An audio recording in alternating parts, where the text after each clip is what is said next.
Olá, este é o Poder Entrevista. Eu sou Eric Napoli, redator do Poder 360, e vou entrevistar Gustavo Páscoa, CEO da Norcoast. Gustavo tem 52 anos. É formado em Administração de Empresas e tem mestrado em Comércio Exterior pela Universidade Paulista.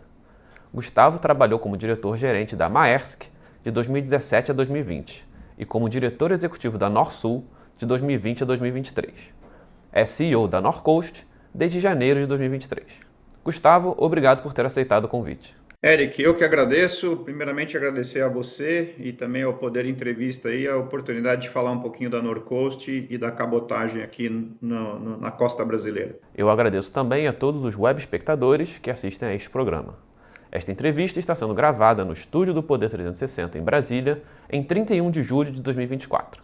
Para ficar sempre bem informado, inscreva-se no canal do Poder 360, ative as notificações e não perca nenhuma informação relevante.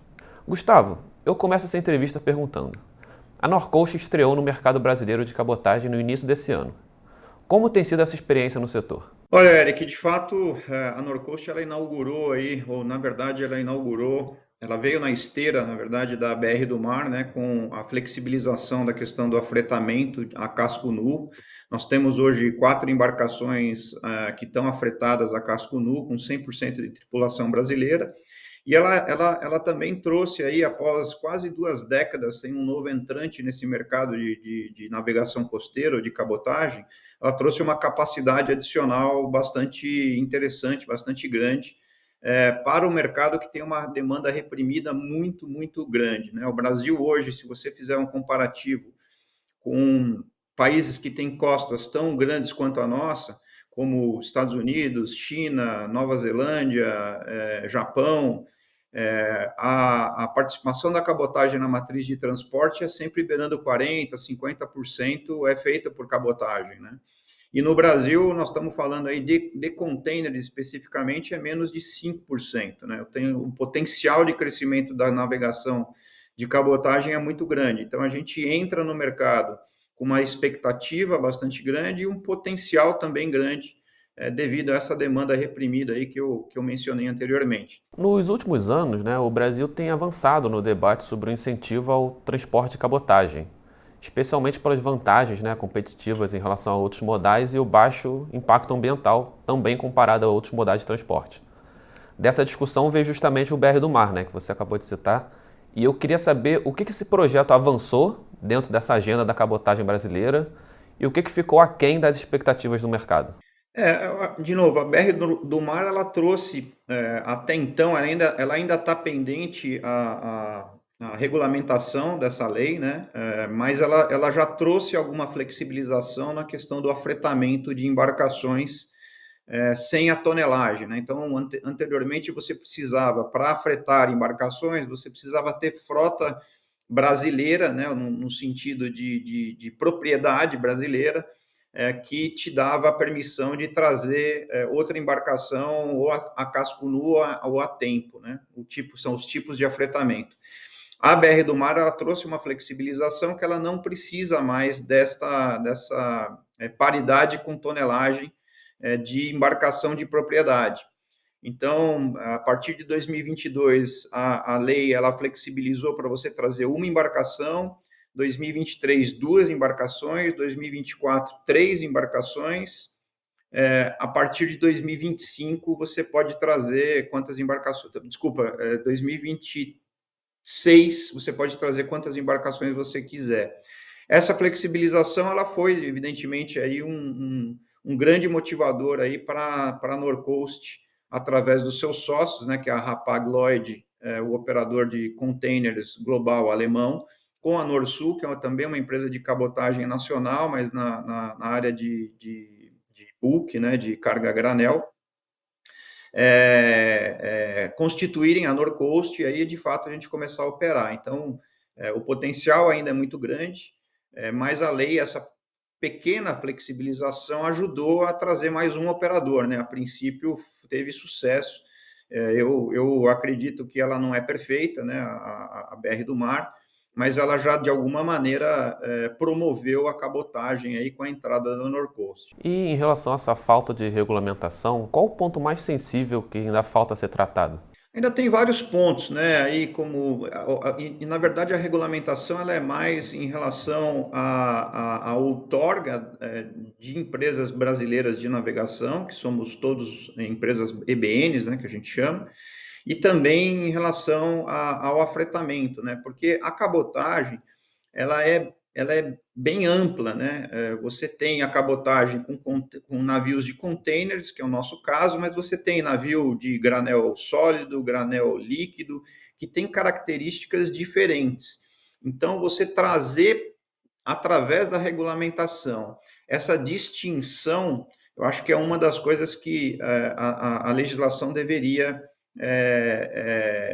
levar em consideração, né? Porque tem uma diferença bastante grande de operação e na dinâmica de negócio, etc., com esses tipos de embarcações, né? Mas, de novo, eu acredito que a legislação, como ela veio, ela já foi um avanço para possibilitar, por exemplo, a chegada da Norcoast e ampliar a oferta de navegação costeira ou de cabotagem aqui na costa brasileira. Um dos pontos positivos, né, do BR do Mar foi a vinda da Norcoast, né? E você vê espaço para a entrada de mais players nesse setor? E isso seria positivo? Eu acho que mais players vai muito depender de como que o mercado vai de fato abraçar, né? Existe aí, como eu te disse, se você olhar o histórico da navegação de cabotagem no Brasil, ele cresce nos últimos 5 anos, aí ele cresceu na média quase 10% ao ano, 11% ao ano, tá? Nos últimos 10 anos, tá? Esse crescimento ele é bem descolado tanto de crescimento da indústria quanto do próprio PIB. Isso é um indicador que existe uma demanda reprimida, onde quando você traz capacidade adicional, você consegue converter e fazer com que o volume total de containers movimentados na cabotagem aumente, né? Então, esse fator, ele tem um limite, né? E a gente projeta aí que para os próximos 5 anos, com a capacidade da Norcoast, nós vamos atingir esse limite. E aí vai depender de dois elementos para continuar esse crescimento e poder ter, através de novos operadores, ou mesmo capacidade adicional dos operadores correntes,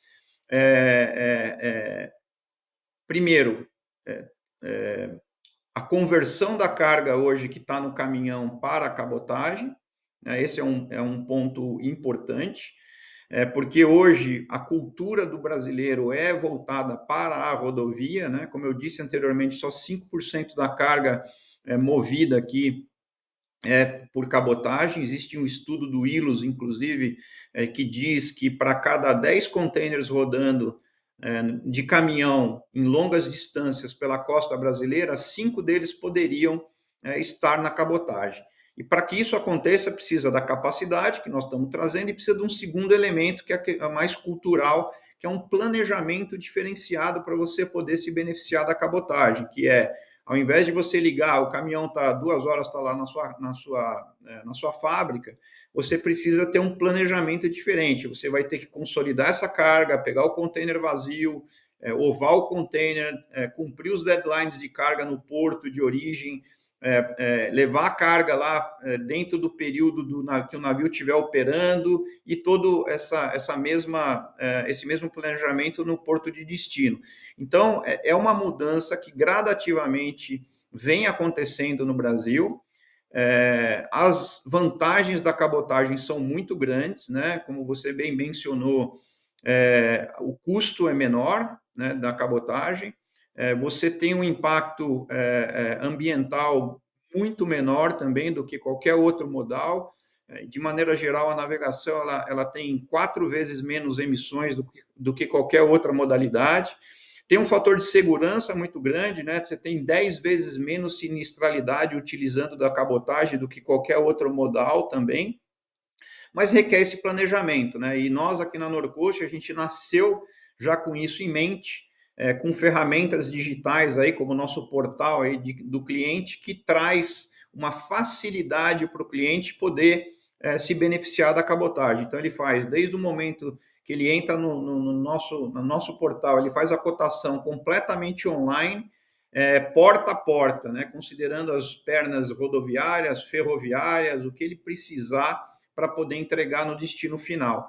E aí, a partir do momento que a cotação, que ele termina o processo de cotação, ele automaticamente já pode fazer o booking e se beneficiar da cabotagem. Mas é um processo lento, né? E eu gosto sempre de ressaltar, Eric, que a cabotagem tem um potencial muito grande com todos os benefícios aqui já mencionados, né?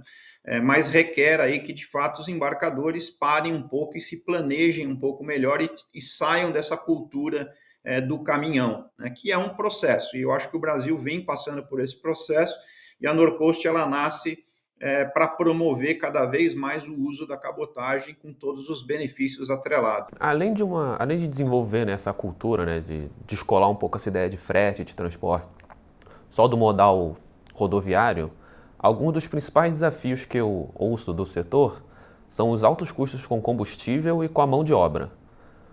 De que forma que o governo e os órgãos reguladores podem destravar esses três gargalos, né? Essa cultura, o custo do combustível e o custo com a mão de obra? Olha só, são pontos de fato bastante relevantes, né? A navegação de cabotagem aqui no Brasil, ele tem custos bastante altos e mesmo assim nós somos competitivos, nós somos mais baratos em longas distâncias do que o caminhão. Mas hoje, por exemplo, a gente só consegue abastecer os nossos navios usando o combustível da Petrobras, não tem concorrência, né? Nós temos um único provedor aí que é a Petrobras, o preço é atrelado ao dólar e a gente paga imposto, por exemplo, ICMS, para abastecer os nossos navios. Se eu olhar os navios de longo curso, por exemplo, que abastecem do mesmo lugar, do mesmo fornecedor, eles não pagam imposto, o que é um pouco de contrassenso, né? Ou seja, você está promovendo o armador internacional em detrimento do armador nacional, né? Empresa brasileira de navegação que está abastecendo e transportando a carga aqui dentro do país. Então, esse é um custo muito relevante e bastante que eu acho que o governo poderia, de alguma maneira, regulamentar isso. O segundo ponto que você mencionou, que é tripulação, eu diria que o maior problema que nós temos hoje não é nem o custo dessa tripulação. Nós, como empresa brasileira de navegação, a gente tem 100% da nossa tripulação, ela é brasileira, ela é CLT, mas o grande problema que eu tenho é a disponibilidade desse profissional. Hoje, o mercado já tem uma carência muito grande de marítimos. A formação desses marítimos hoje é feita em duas escolas apenas, controladas pela Marinha, que é uma escola que fica no Rio de Janeiro e uma escola que fica em Belém. Essas únicas escolas formam de maneira limitada profissionais aí marítimos. Isso traz um estresse bastante grande de custo, porque fica um armador brigando com o outro para poder ter esse profissional trabalhando ali, né? Então, eu acho que esse é um tema que nós, como indústria, estamos abraçando, né, como bandeira, tentando aí mostrar para o governo, para a Marinha, que não faz sentido ele ficar limitando a formação desses profissionais, né? Existe até um estudo aí promovido pela Associação Brasileira dos Armadores de Cabotagem, a ABAC, que é feito pela USP, que mostra que nós já estamos vivendo um déficit de profissionais e daqui para frente eles fizeram uma projeção para os próximos 30 anos, esse déficit vai estar se agravando cada ano mais se a Marinha continuar formando a quantidade de marítimos que eles formam hoje. E como é limitado, somente a Marinha pode formá-los, a gente fica, de fato, numa situação bastante complexa. Lembrando que o marítimo, ele serve não só para a cabotagem, mas ele serve para a indústria de óleo e gás, ele serve para várias outras, vamos dizer, segmentos aí da navegação, é o mesmo profissional. Então, existe aí um déficit bastante grande. E esses elementos poderiam, sim, ser endereçados aí de alguma maneira aí pelos órgãos competentes para se ter uma celeridade e uma disponibilidade, no caso dos marítimos, melhor. Ao menos nos últimos 2 anos, né, o governo tem avançado em alguns projetos de concessão de hidrovias e já selecionou ao menos 6 empreendimentos prioritários. Qual que é a expectativa da Norcoast sobre esses leilões e a modelagem dessas concessões? Pode haver algum aumento na tarifa de transporte? Eu não entendo que vai ter aumento na tarifa, né? Mas eu acho que esses leilões, o que na verdade agora está acontecendo bastante importante, que não nos afeta diretamente, que é o leilão ali da hidrovia do Rio Madeira, que eu acho que é bastante importante, porque traz, na verdade, vai trazer, na verdade, um concessionário, uma empresa que ele vai cuidar da infraestrutura daquela hidrovia, né? Que uma hidrovia, ela não basta o rio ser navegável, você tem que ter sinalização, você tem que ter regulamentação de vias, né, de subida, descida, para você poder gerenciar todo o tráfego náutico que acontece naquela hidrovia. Além disso, a parte de infraestrutura, de dragagem, de estudos para possíveis projetos subaquáticos, para você conseguir ter um canal de navegação, no caso especificamente do norte ali, que não seja afetada, por exemplo, por secas como a gente todo ano. E no caso específico do Rio Madeira, a gente vem acompanhando bastante esse projeto aí liderado pela ANTAC, que está muito bem construído, por sinal, né? Eu acho que me parece ter uma modelagem bastante interessante. No caso específico do Madeiro, porque o Madeiro tem uma intersecção com o Rio Amazonas, que é por onde a gente segue com os nossos navios para Manaus, por exemplo, que é o depósito dos sedimentos ali de maneira natural, ali na Foz do Madeira, que fica no Amazonas. Mas a modelagem que está sendo feita aí pela ANTAC, ela considera a dragagem também no Foz do Madeira para o possível ou para o provável aí novo concessionário. Então, eu vejo com bons olhos, eu acho que o Brasil tem um potencial também na hidrovia bastante grande, nós estamos falando aí de 23 mil quilômetros de rios navegáveis, o que é um número impressionante, e a gente precisa de infraestrutura, né, que são os terminais, as dragagens, as obras subaquáticas, para que, de fato, essa navegação se torne, se permeie durante o ano todo e se torne segura e mais factível do que simplesmente ter o rio ali para a gente poder navegar. Então, nós, como Norcoast, vemos com bons olhos, sim, respondendo diretamente a sua pergunta, a modelagem que está sendo feita aí, especificamente para hidrovias do Madeiro, mas olhando para o futuro, a próprio Rio Amazonas se tornar uma hidrovia em algum momento aí, e esperamos, né, que não tão longínquo. Hoje a Norcoast ela atua em 5 portos brasileiros, né? Eu queria saber se existe alguma projeção para ampliar essa participação. A gente atua assim em 5 portos. A gente tem uma rotação que começa em Santos. De Santos ele vai para Paranaguá. Paranaguá ele sobe direto para o Nordeste para encurtar o tempo de trânsito entre o Sul e o Nordeste, que é Suape. Suape eu passo em Pecém e de Pecém eu entro no Rio Amazonas até Manaus.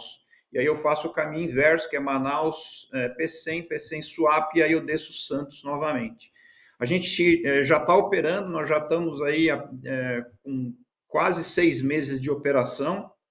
A gente já tem aí uma participação de mercado importante, a gente está movimentando aí quase 15% de market, de participação de mercado nos portos que a gente está atuando, por um período de curto aí, que nós estamos falando aí de 6 meses de operação. Isso mostra muito aquilo que eu te falei, de o mercado querer, evidentemente, mais operadores, mais capacidade, principalmente, para poder se beneficiar aí das vantagens da cabotagem.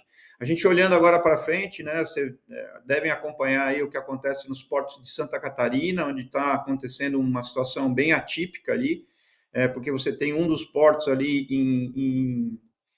parou de operar, né, que foi o porto de Itajaí. Ele, desde o ano passado, ele não está operando mais, começo do ano passado.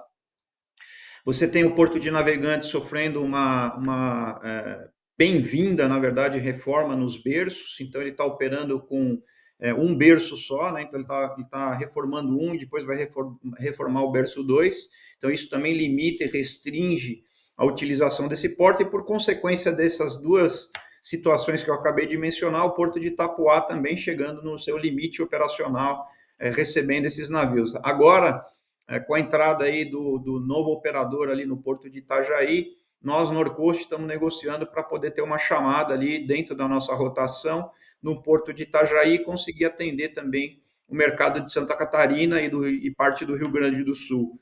Então, a gente já está olhando isso, e a nossa ideia é começar essa operação ainda esse ano. E chega ao final essa edição do Poder Entrevista. Em nome do jornal digital Poder 360, eu agradeço o Gustavo pela entrevista. Eric, eu que agradeço a você, ao Poder Entrevista. Estamos à disposição aí. Espero ter esclarecido um pouco sobre a Norcoast, sobre a cabotagem. E eu quero deixar a última mensagem aqui, que é, de fato, Nós nascemos, na verdade, com a proposta de projetar e trazer o protagonismo para a navegação de cabotagem dentro da matriz de transporte brasileiro, perdendo a dependência que a gente tem do caminhão. É para isso que a gente nasceu e para isso que a gente está trabalhando. Muito obrigado.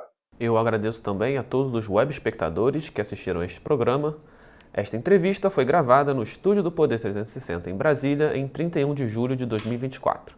Para ficar sempre bem informado, inscreva-se no canal do Poder 360, ative as notificações e não perca nenhuma informação relevante. Muito obrigado e até a próxima. Poder Monitor, a ferramenta mais completa para monitorar os 3 poderes. Acesse agora poder.cc/monitor e ganhe 30 dias grátis.